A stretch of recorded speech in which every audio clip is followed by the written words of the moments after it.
Hello everyone, welcome to four hours study. दोस्तों, daily current affair में आज हम देखेंगे 15 जुलाई 2023 के करंट अफेयर के महत्वपूर्ण सवालों को।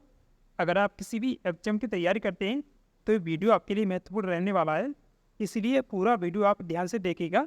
तो चलिए शुरू करते हैं आज का वीडियो। पहला क्वेश्चन है, मिशन चंद्रयान 3 को किस रॉकेट से लॉन्च किया गया है? तो इसे LBM-3 M4 के द्वारा लॉन्च किया गया है। तो राइट आंसर होगा option number B, LBM-3 M4।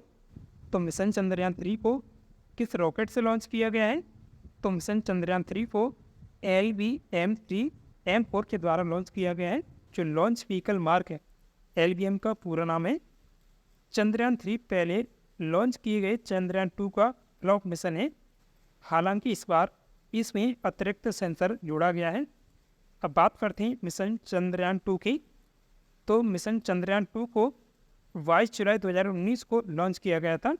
तो जो मिशन चंद्रयान 3 है ना, वो मिशन चंद्रयान 2 के ठीक 4 साल बाद लॉन्च हुआ है, 14 जुलाई 2023 को। तो चंद्रयान 2 मिशन को 22 जुलाई 2019 को लॉन्च किया गया था। तो एक रिपोर्ट के अनुसार उस वक्त यह चांद की सतह से यानी चंद्रयान 2 2.1 किलोमीटर दूर था, तभी इसका इसरो से संपर्क टूट गया था। इसके बाद से ही भारत चंद्रयान 3 मिशन की तैयारी कर रहा है। अब बात करते हैं इसरो के बारे में। तो इसरो का पूरा नाम क्या है? तो इसरो का पूरा नाम है इंडियन स्पेस रिसर्च ऑर्गेनाइजेशन। यह अंतरिक्ष विभाग यानी DOS के तहत संचालित होता है, जिसकी देखरेख सीधे भारत के प्रधानमंत्री करते हैं। तो इसरो की स्थापना कब हुई थी? तो इसरो की स्थापना 15 अगस्त 1969 में हुई है। मुख्यालय कहाँ है इसका? तो इसरो का मुख्यालय बेंगलोर, कर्नाटक में स्थित है। और वर्तमान में इसके अध्यक्ष कौन है? तो श्रीधर सोमनाथ इसके वर्तमान में अध्यक्ष हैं। और आप ये भी याद रखिएगा, जो चंद्रयान 2 जब लॉन्च किया गया था 2019 में, तब इसरो के अध्यक्ष कौन थे? तो तब इसरो के अध्यक्ष के सिवान थे। 2019 में जब लॉन्च हुआ था, 22 जुलाई 2019 को चंद्रयान 2 लॉन्च हुआ था, तब की बात कर रहा हूँ। नेक्स्ट क्वेश्चन है, पारंपरिक औषधि में अनुसंधान पर केंद्रित 20 जुलाई 2023 को आसियान देशों के सम्मेलन की मेजबानी कौन करेगा? तो पारंपरिक औषधि में अनुसंधान पर केंद्रित 20 जुलाई को आसियान देशों के सम्मेलन की मेजबानी भारत करेगा। तो इस क्वेश्चन का राइट आंसर होगा ऑप्शन नंबर बी, भारत। विदेश मंत्रालय के सहयोग से आयुष मंत्रालय इस सम्मेलन का आयोजन करेगा भारत में। और केंद्रीय आयुष मंत्री कौन है? तो केंद्रीय आयुष मंत्री सर्बानंद सोनोवाल हैं। और आयुर्वेद के जनक किसे कहा जाता है? तो चरक को आयुर्वेद का जनक कहा जाता है। अब बात करते हैं आयुष मंत्रालय के बारे में। आयुष मंत्रालय भारत सरकार का एक मंत्रालय है। भारत में पारंपरिक चिकित्सा प्रणालियों की शिक्षा, अनुसंधान और प्रसारण के विकास के लिए जिम्मेदार है। तो इसकी स्थापना कब हुई थी? तो आयुष मंत्रालय की स्थापना 9 नवंबर 2014 को हुई थी। और मंत्रालय के अभी सचिव कौन है? तो राजेश कोटेचा इसके सचिव हैं। तो आयुष मंत्रालय के सचिव कौन है? राजेश कोटेचा। तो अब बात करते हैं आसियान के बारे में। तो इसका पूरा नाम है association of south east Asian Nations, या हिंदी में दक्षिण पूर्वी एशियाई राष्ट्रों का संगठन। और इसका मुख्यालय कहाँ है? तो आसियान का मुख्यालय जकार्ता, इंडोनेशिया में स्थित है। और इसकी स्थापना कब हुई थी? तो आसियान की स्थापना हुई थी 8 अगस्त 1967 में बैंकॉक, थाईलैंड में हुई थी। और इसके वर्तमान में महासचिव कौन है? तो काओ किम हॉर्न आसियान के वर्तमान में महासचिव हैं। और आसियान में सदस्य देश कितने हैं? तो आसियान में 10 सदस्य देश हैं अभी। और याद रखिएगा, भारत आसियान का सदस्य नहीं है और भारत ओपेक का भी सदस्य नहीं है। ये क्वेश्चन काफ़ी पूछे जाते हैं, इसलिए आपको बताया है। अब बात करते हैं इसके सदस्य देशों के बारे में। Brunei, Cambodia, Indonesia, Laos, Malaysia, Myanmar, Philippines, Singapore और थाईलैंड, वियतनाम इसके 10 सदस्य देश हैं। अब एक्स्ट्रा फैक्ट के बारे में बात करते हैं। तो 42वां आसियान सम्मेलन, जो शिखर सम्मेलन, मई 2023 में इसकी मेज़बानी किसने की थी? तो इसकी मेज़बानी इंडोनेशिया द्वारा की गई थी अभी। और 5वां आसियान भारत व्यापार शिखर सम्मेलन की मेज़बानी किसने की थी? तो जब 5वां आसियान भारत व्यापार शिखर सम्मेलन हुआ था, वो 2023 में कुआलालंपुर मलेशिया में हुआ था। नेक्स्ट क्वेश्चन है, तीसरे विश्व हिंदू सम्मेलन 2023 की मेजबानी कौन करेगा? तो इसकी मेजबानी थाईलैंड करेगा। तो इसका राइट आंसर होगा ऑप्शन नंबर बी, थाईलैंड। तो तीसरे विश्व हिंदी सम्मेलन 2023 की मेजबानी कौन कर रहा है? तो इसकी मेजबानी कर रहा है थाईलैंड। तीसरे विश्व हिंदू सम्मेलन की मेजबानी थाईलैंड का बैंकॉक करेगा 24 से 26 नवंबर 2023 तक। और बात करें जो पहला विश्व हिंदू सम्मेलन कहाँ हुआ था, तो इसकी मेजबानी तब दिल्ली ने की थी 2014 में। पहला विश्व हिंदू सम्मेलन दिल्ली में हुआ था। और दूसरा विश्व हिंदू सम्मेलन कहाँ हुआ था, तो जो दूसरा विश्व हिंदू सम्मेलन शिकागो अमेरिका में हुआ था 2018 में। तो याद रखिएगा, पहला 2014 में हुआ था दिल्ली में। चौथा क्वेश्चन है, भारत सम्मान पुरस्कार 2023 से किसे सम्मानित किया गया है? तो ये पुरस्कार 2023 में जॉर्ज अलेक्जेंडर मुथूट को मिला है। तो इस क्वेश्चन का राइट आंसर होगा option number B, George Alexander Muthoot. तो भारत सम्मान पुरस्कार 2023 में जॉर्ज अलेक्जेंडर मुथूट को मिला है। भारत सम्मान पुरस्कार राष्ट्र और समाज के प्रति सेवा और सम्मान के लिए दिया जाता है। तो अब बात करते हैं मुथूट ग्रुप या समूह के बारे में। तो मुथूट ग्रुप एक भारतीय बहुराष्ट्रीय समूह है। इसके प्रमुख उद्योग हैं प्रसारण, मीडिया, हेल्थ केयर, शिक्षा, नवीनीकरण ऊर्जा और रियल एस्टेट आदि इसके प्रमुख उद्योग हैं। और मुथूट समूह भारत में 29 राज्यों में काम करता है। और इसके साथ ही नेपाल, श्रीलंका, अमेरिका, ब्रिटेन, संयुक्त अरब अमीरात में इसकी उपस्थिति है। और इसका स्वामित्व किसके पास है? तो मुथूट परिवार के पास मुथूट ग्रुप का स्वामित्व है। मुथूट ग्रुप की स्थापना कब हुई थी? तो 1887 में इसकी स्थापना हुई थी मुथूट ग्रुप की। तो मुथूट ग्रुप का मुख्यालय कहाँ स्थित है? तो इसका मुख्यालय कोची, केरल में स्थित है। और मुथूट ग्रुप के अभी ब्रांड एम्बेसडर कौन है? अमिताभ बच्चन और माधुरी दीक्षित, ये दोनों मुथूट ग्रुप के अभी ब्रांड एम्बेसडर हैं। पहले अमिताभ बच्चन को बनाया था और अभी माधुरी दीक्षित को भी इसने अपना ब्रांड एम्बेसडर बनाया है। अगला प्रश्न है, 14 जुलाई 2023 को बेस्टिल दिवस किस देश में मनाया गया है? तो ये हर साल फ्रांस में मनाया जाता है। तो इस क्वेश्चन का राइट आंसर होगा ऑप्शन नंबर बी, फ्रांस।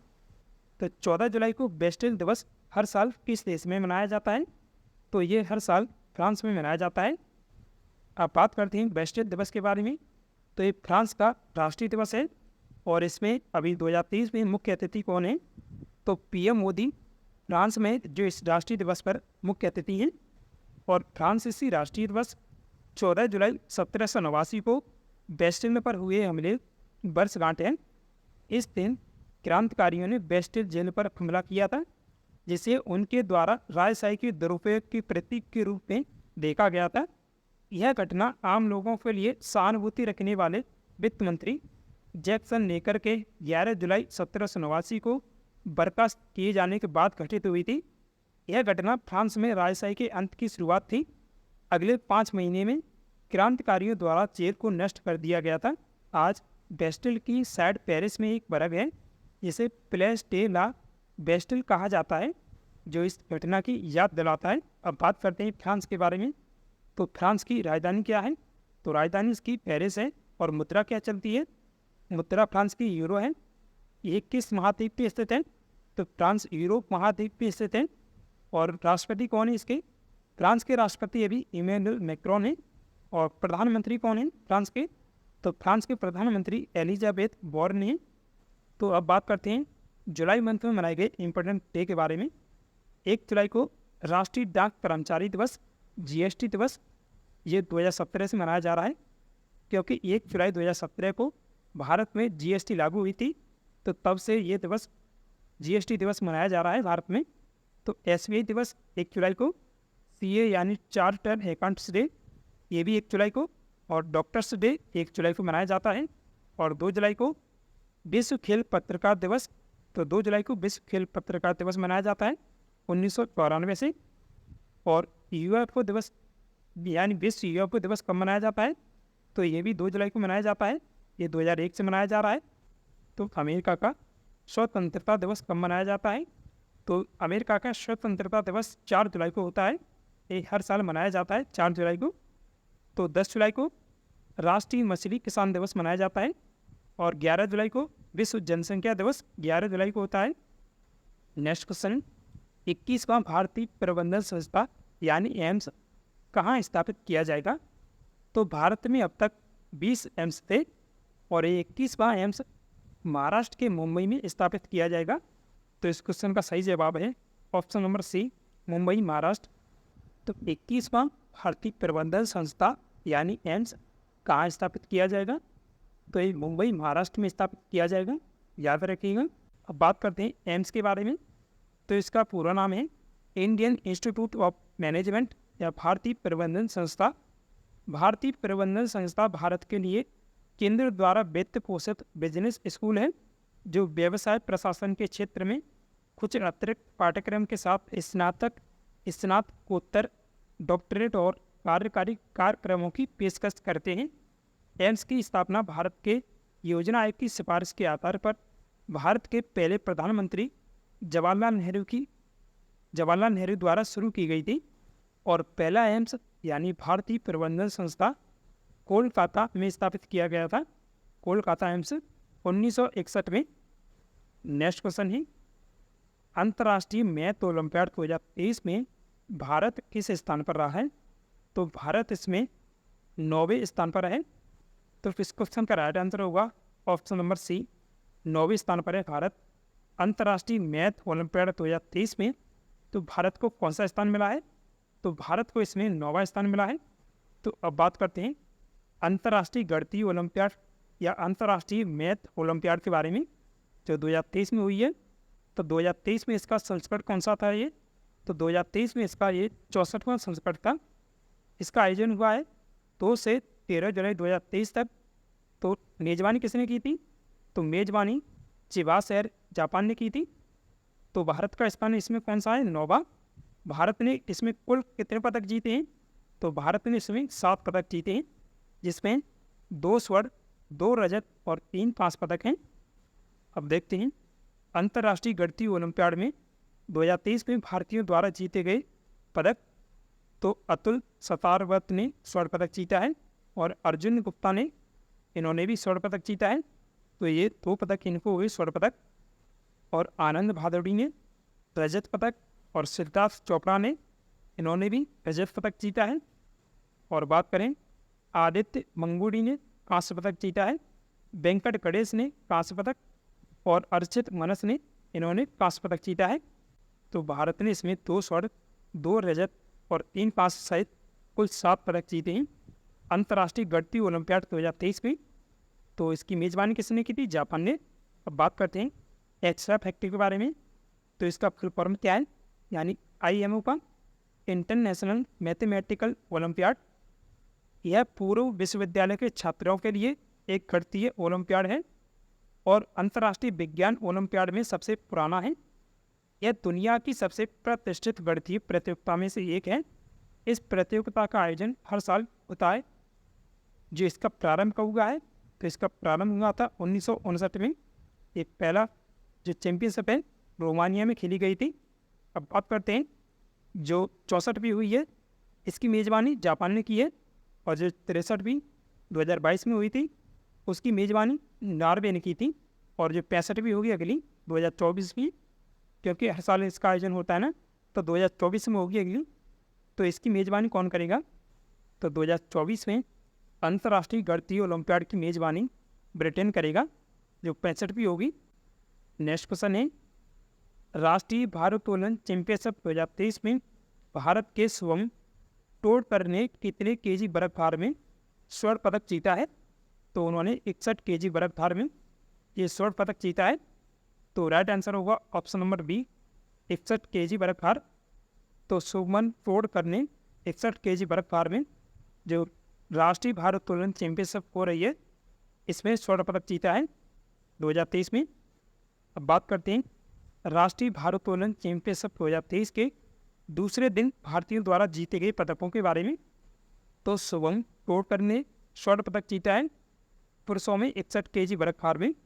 और पोपी हजारिका ने इन्होंने भी स्वर्ण पदक जीता है महिला वर्ग में 59 केजी बर्फ भार में। और सोनम सिंह ने रजत पदक और माधवन टी ने भी रजत पदक जीता है।